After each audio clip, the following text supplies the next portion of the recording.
what is going on, guys? Welcome, or hopefully for one or two of you now, welcome back to Marvel Spank.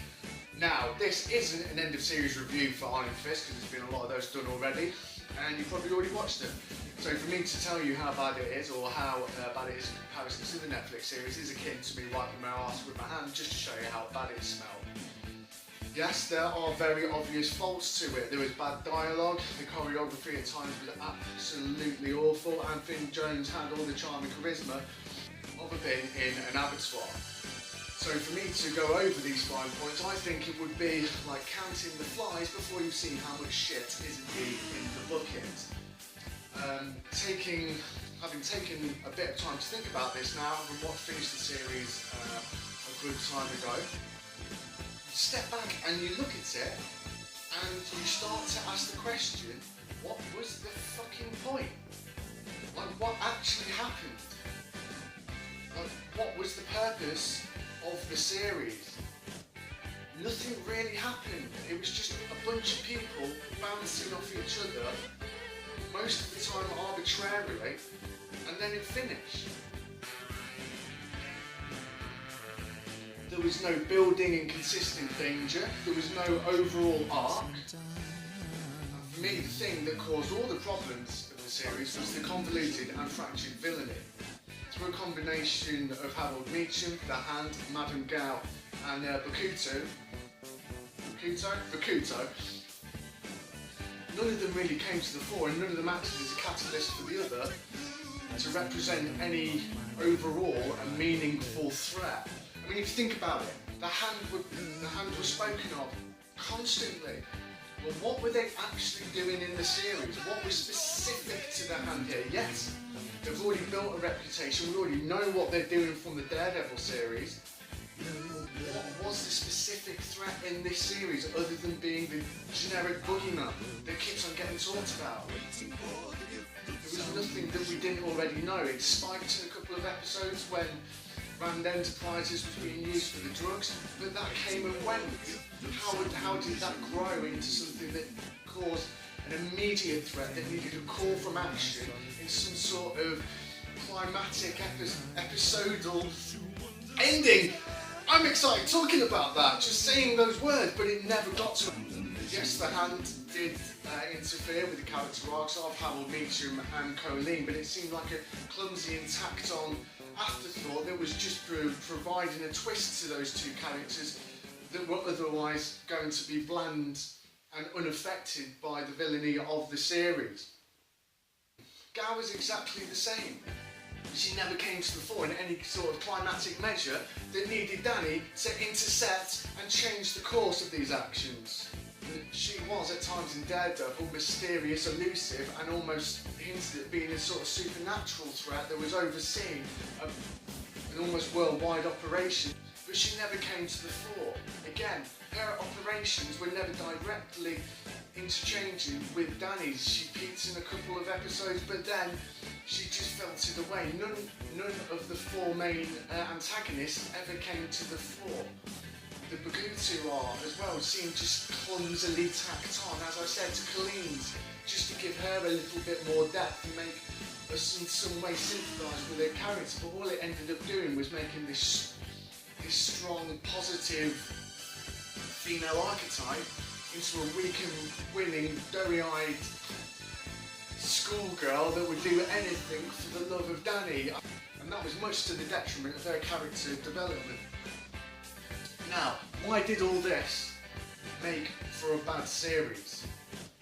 Well, if you've got convoluted and fractured villainy, then you get convoluted and fractured heroism. And what makes us love our heroes? What makes us love our heroes is the fact that pick themselves up and they have to go again, and they have to stretch themselves beyond the natural boundaries of even their superpowers, and they go again and they overstretch themselves and they self-sacrifice for the good of the world or the good of their situation.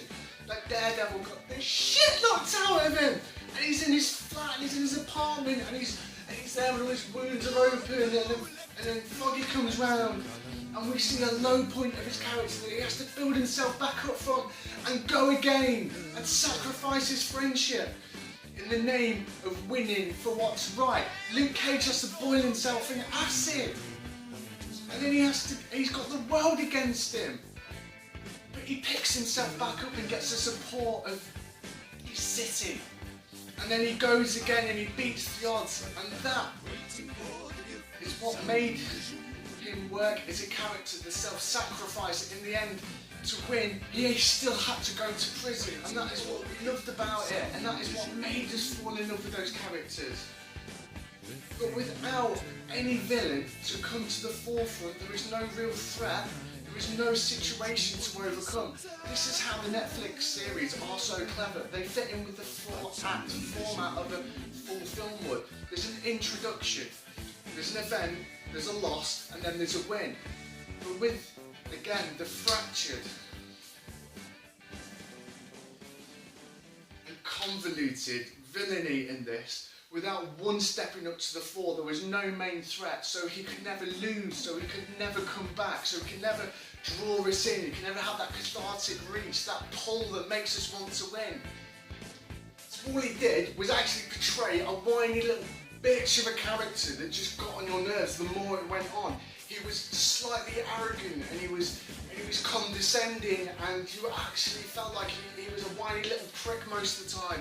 And he never got better, he never had to lose, he was never brought to his knees, he never looked up and begged for mercy, and then found inner strength, like fucking Rocky would in every single film. See the excitement of me talking about Rocky, because that's what it does to you. He gets his fucking ass kicked and then he comes back and he wins. Without a main threat, without having something that's, this is the guy that's going to do it. You know, you can have someone, you can have these other guys, Harold, Nietzsche and Bakuto, you can have them, and then he dispatches them, and then the big threat comes, then the Hand and Madame Gao appear, and that's when he's brought down to his knees, and that's when he finds out about how inner strength works. He lost his chi, well so fucking what? Like, he was just so disinterested in it. Like, he never looked like he was broken as a man, to overcome that, to come back and win, for us to cheer for him to win. So all in all, without distinct villainy, we don't have distinct heroism, so we don't have a distinct hero. Now, that all got pretty animated, I think you'll agree. I hope you liked my excitement. If so, there are various videos on the web of me masturbating into a bowl of salad. There's not, I've made that up. It's crisps. Cheetos. I really like Cheetos. But with more seriousness, if you did enjoy the video, then you could always hit the subscribe below. Even better, if you can like and possibly share the video, that would also be fantastic. You can catch me on Instagram, as you would imagine. I'll pop that up there, and as we showed earlier in the video, there's also the Twitter. Thank you very much, dudes, for seeing me out to the end. It's been a pleasure. Hope you've enjoyed it, and that's all from me. Peace.